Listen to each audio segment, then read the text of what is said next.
Berikutnya ini membahas tentang hubungan perusahaan dengan bank. Saya dapat dari berbagai sumber. Kita mulai ya.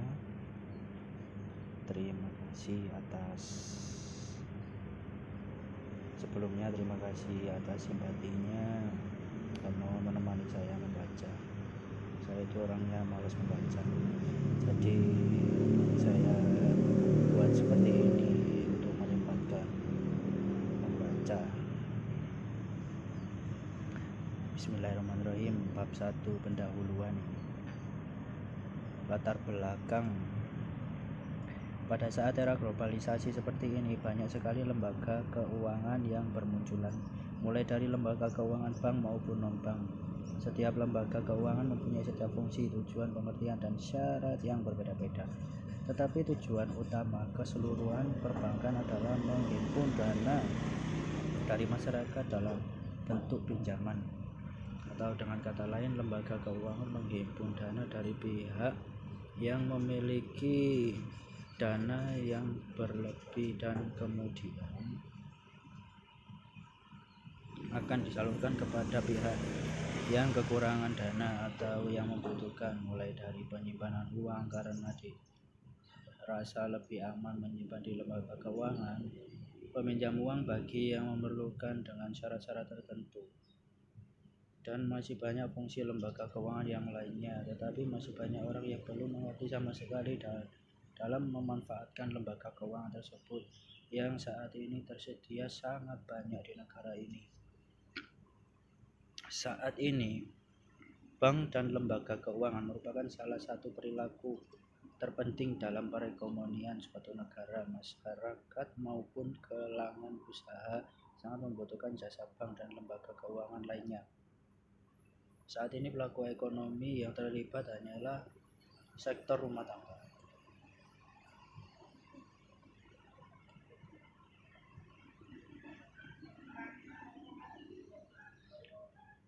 dan sektor industri perusahaan. Sektor industri menghasilkan barang atau jasa yang akan dikonsumsi sektor rumah tangga dengan menukarnya dengan uang yang dimilikinya. Peranan lembaga keuangan bank dan non-bank bagi masyarakat yang memiliki perekonomian yang mapan atau tinggi keberadaannya sangatlah penting, khususnya sebagai lembaga mediasi antara pihak yang memiliki dana dan membutuhkan dana. Mekanisme aktivitas ekonomi masyarakat modern dengan peran bank dan lembaga keuangan lainnya. Secara umum dapat dikatakan bahwa bank dan lembaga keuangan menjadi pihak perantara bagi sektor rumah tangga dan sektor industri, khususnya di dalam menyerap dana dari sektor rumah tangga dalam bentuk tabungan dan menyalurkannya kepada sektor industri sebagai kredit investasi. Meskipun dalam prakteknya penyerapan dan penyaluran dana itu sendiri dapat terjadi untuk sektor rumah tangga maupun sektor industri. Rumusan masalah: bagaimana secara singkat perbankan Indonesia, bagaimana sistem perbankan Indonesia, bagaimana tugas dan fungsi bank, bagaimana hubungan bank dengan perusahaan. C. Tujuan mengetahui secara singkat perbankan. Mengetahui sistem perbankan Indonesia, mengetahui tugas dan fungsi bank, mengetahui hubungan bank dengan perusahaan. G. Hal ini yang nomor 4. Perusahaan-perusahaan saat ini sangatlah membutuhkan jasa-jasa bank, baik itu berupa pengambilan pinjaman kredit maupun melalui transaksi jasa pengiriman uang, penyimpanan uang dalam bentuk rekening giro, inkaso, clearing, dan sebagainya. Di lain pihak, sepeda sekop berisik. Di lain pihak, bank sebagai lembaga keuangan menjadi kepercayaan kredit dan jasa-jasa tersebut. Pengertian kredit itu sendiri adalah kemampuan untuk mendapatkan barang atau jasa dengan pertukaran suatu janji untuk membayar di kemudian hari. 1. Fungsi yang dijalankan oleh pengkreditan. Adanya kredit menyebabkan tersedianya modal. Dengan kredit, maka akan menyebabkan modal dapat menyesuaikan bisnis pada kebutuhan yang berlainan. C. Kredit dapat berlaku sebagai alat tukar, sehingga transaksi dapat diselesaikan dengan cepat tanpa pertukaran uang. 2. Instrumen kredit. Ada 3. A. Janji untuk membayar, promises to pay. B. Kelompok ini terdiri dari surat-surat promissory notes. C. Pemerintah untuk membayar, order to pay. Kelompok ini meliputi semua jenis hasil, draft, dan tunda asked perdagangan.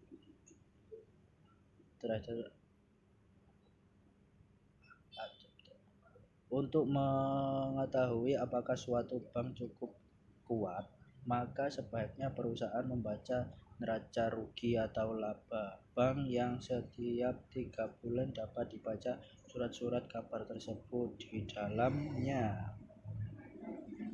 likuiditas, kemampuan suatu bank melunasi kewajiban-kewajiban yang segera dapat ditarik. 2. Solvabilitas, kemampuan bank untuk membayar semua hutang kepada pihak ketiga. Hutang ini biasanya digolongkan dalam jangka menengah dan panjang. Reliabilitas, kemampuan suatu bank untuk memperoleh keuntungan atau laba. Beberapa macam transaksi bank yang sering dilakukan perusahaan. 1. Penggunaan cek. Cek merupakan perintah pembayaran kepada bank sejumlah uang dari orang yang mendatanginya untuk membayar kepada orang yang membawanya atau orang yang namanya tersebut pada cek itu. Orang yang menandatangani cek adalah orang yang mempunyai simpanan uang dalam bentuk rekening giro bank. Cek tersebut merupakan alat pembayaran walaupun bukan merupakan alat pembayaran yang sah. Macam-macam cek. Cek atas unjuk adalah bank yang membayar kepada siapa saja yang membawa, menunjukkan, dan menguangkan cek pada bank. Cek atas nama adalah bank akan membayar kepada orang atau badan yang namanya tertera di atas cek tersebut. Pengalihan cek harus disertai keterangan dari pemilik lama. Cek silang.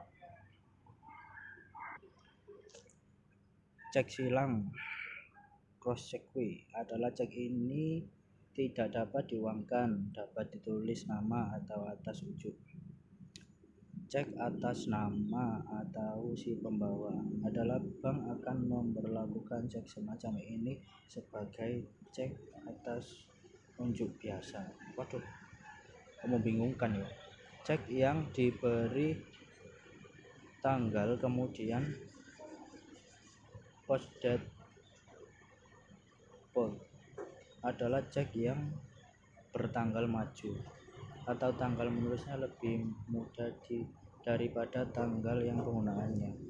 Cek kosong adalah penggunaan suatu cek ke bank yang tidak didukung oleh adanya dana yang cukup. Cek bepergian adalah cek ini bermanfaat bagi orang-orang yang berpergian. Cek ini menduduki fungsi sebagai uang kertas bank, uang kartal. Cek yang difiat adalah sebuah cek yang dijamin oleh bank untuk tanda tangan dan kecukupan dananya. Suatu cek hanya dapat diuangkan pada bank di mana terdapat simpanan uang dalam bentuk rekening giro dari si penerbit. Hal ini disebabkan pencatatan saldo rekening giro setiap saat hanya dilakukan oleh bank di mana rekening giro dibuka. Contoh tanda tangan si penerbit cek hanya disimpan pada bank di mana ia menyimpan uang dalam rekening giro. Rekening koran giro. Simpanan dari pihak ketiga kepada bank yang penarikannya dapat dilakukan setiap saat dengan menggunakan cek, surat perintah pembayaran lainnya, atau dengan cara pemindah bukuan. Penggunaan biliet giro, surat perintah dari nasabah kepada bank sebagai penyimpanan dana untuk memindahkan bukunan sejumlah dana dari rekening yang bersangkutan kepada pihak penerima yang disebutkan namanya pada bank yang sama atau pada bank yang lainnya. Biliet giro tidak dapat ditukarkan dengan uang tunai di bank oleh penerima, tetapi hanya merupakan alat pemindah bukuan dan ke rekening lainnya, baik pada bank yang sama maupun bank yang berlainan. Oke, penutupnya. Kesimpulan, lembaga keuangan bank atau bukan bank merupakan lembaga keuangan yang memberikan jasa keuangan yang paling lengkap. Di samping menyalurkan dana atau pinjaman, juga usaha menghimpun dana dari masyarakat luas dalam bentuk simpanan. Peranan lembaga keuangan bank yaitu untuk mencetak uang rupiah, penerbitan uang, pemberian fasilitas mengenai aliran dana dari pihak yang kelebihan dana ke pihak yang membutuhkannya. Peranan lembaga keuangan non-bank yaitu untuk membantu usaha meningkatkan produktivitas barang atau jasa, memperlancar distribusi barang, dan mendorong terbukanya lapangan pekerjaan. Perkembangan lembaga keuangan semakin lama berkembang ke arah positif pada sektor perbankan sejak dilaksanakannya program stabilitas, antara lain tampak pada pemberian kredit yang mulai meningkat, pada inovasi produk yang mulai berjalan seperti pengembangan produk derivatif secara kerjasama produk dengan lembaga lain. Oke, terima kasih sudah menemani saya membaca. Mohon maaf apabila ada kekurangannya ya. Assalamualaikum warahmatullahi wabarakatuh.